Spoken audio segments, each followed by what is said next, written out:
लोकसभा का चुनावी शोर परवान पर चढ़ा जा रहा है। खासकर पहले चरण की सीटों पर सियासी संग्राम अपने चरम पर है, जिनमें कई सीटों पर सियासी नजरें टिकी हैं।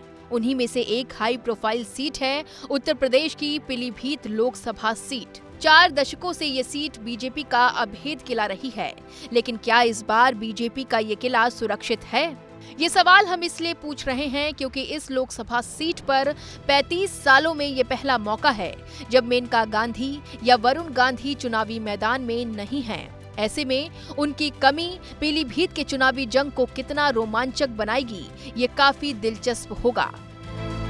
बता दें कि पीलीभीत के चुनावी जंग में बीजेपी ने इस सीट से 2 बार से सांसद रहे वरुण गांधी का टिकट काटकर सबको चौंका दिया था।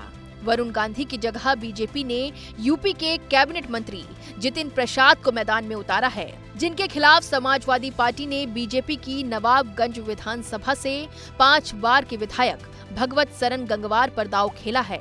वहीं बसपा ने भी पीलीभीत की जंग में अनीश अहमद खान उर्फ फूल बाबू को उतारकर मुकाबला त्रिकोणीय कर दिया है। हालांकि समाजवादी पार्टी और बहुजन समाज पार्टी का यहां कभी खाता खुल नहीं पाया। 1952 में हुए पहले चुनावों से लेकर शुरुआती 4 बार तो यहां कांग्रेस का दबदबा रहा, लेकिन इमरजेंसी के बाद यहां के नतीजे बदलते रहे। लेकिन 1989 में इस सीट पर गांधी परिवार की छोटी बहू मेनका गांधी की एंट्री के बाद से सियासी फिजाएं बदलने लगी। 1989 में जनता दल के टिकट पर मेनका गांधी पहली बार यहां से सांसद चुनी गई। हालांकि 1991 में बीजेपी के परशुराम गंगवार ने इस सीट पर पहली बार कमल खिलाया, लेकिन मेनका गांधी ने 1996 में जनता दल से चुनाव लड़कर हिसाब बराबर कर दिया था। इसके बाद मेनका गांधी ने 1998 और 1999 में पीलीभीत सीट से निर्दलीय उम्मीदवार के रूप में चुनाव जीता और अटल बिहारी वाजपेयी सरकार में मंत्री भी रहीं। साल 2004 में मेनका गांधी ने पीलीभीत लोकसभा सीट से बीजेपी उम्मीदवार के तौर पर जीत हासिल की, लेकिन 2009 में बेटे वरुण गांधी के लिए मेनका गांधी सुल्तानपुर चली गईं और वरुण गांधी भारी जीत हासिल कर पहली बार पीलीभीत से सांसद बने। लेकिन 2014 में मेनका गांधी वापस पीलीभीत लोकसभा पर आईं और सांसद बनी। 2019 में एक बार फिर से मेनका ने वरुण गांधी के साथ सीटों की अदला बदली की। वरुण गांधी पीलीभीत से और मेनका सुल्तानपुर से संसद पहुंची। बता दें कि मेनका गांधी इस सीट से 6 बार सांसद चुनी गई हैं, लेकिन 2024 की जंग में सब पलट गया। मेनका गांधी सुल्तानपुर से मैदान में तो हैं, लेकिन पीलीभीत से इस बार वरुण गांधी का पत्ता साफ हो गया है। इसकी वजह बीजेपी के खिलाफ वरुण गांधी के तेवरे को बताया जा रहा है, जो समय समय पर अपनी पार्टी से सवाल पूछने लगते हैं। ऐसे में इस बार पार्टी बिना गांधी परिवार के ही चुनावी मैदान में है।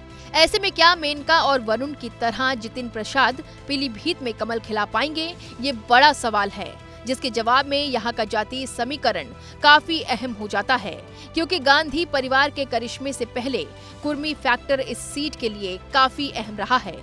यहाँ के जातीय समीकरण पर एक नजर डालें तो पीलीभीत में कुल 18 लाख मतदाता हैं, जिनमें सबसे ज्यादा करीब 4.5 लाख मुस्लिम मतदाता हैं। उसके बाद 2.25 लाख मतदाताओं के साथ कुर्मी समाज के लोग हैं।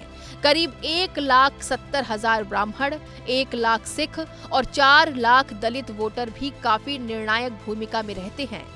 अब पीलीभीत के बदले बदले सियासी फिजाओं में ये जातीय समीकरण किसके पक्ष में जाते हैं, ये देखना काफी दिलचस्प होगा, क्योंकि 35 साल बाद ये पहली बार है जब मेनका गांधी और वरुण गांधी का पीलीभीत लोकसभा सीट पर जादू नहीं दिखेगा।